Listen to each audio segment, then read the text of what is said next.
You are at risk of moving from zero English to understanding a lot of this fascinating language. Are you serious? Going forward can change your learning. Let's go listen. Try to speak this 50 most used sentences to get better a few each day. Day by day you will getting better. I just wanted to introduce myself.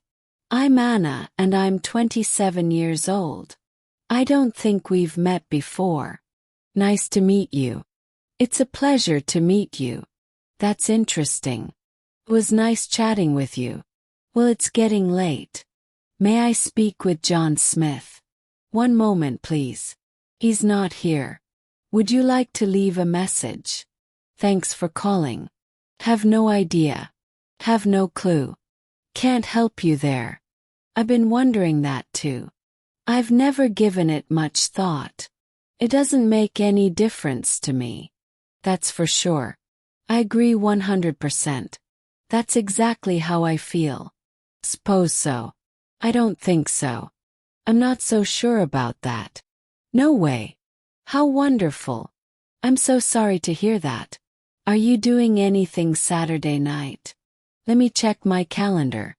Do you want to see a movie? I'd love to. I don't think I can.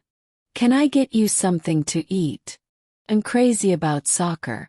Why don't you talk to your boss? Where do you work? I'm looking for work. I'm a freelance writer. I have a girlfriend. What do you mean? Could you explain? Do you understand what I'm saying? Is that clear? Could you help me out? Could you do me a favor? Can you pass me the chicken? Excuse me. That was a nice try. You're on the right track. Don't give up. You did great. If you're serious about improving, promise in the comments. I'll practice every day.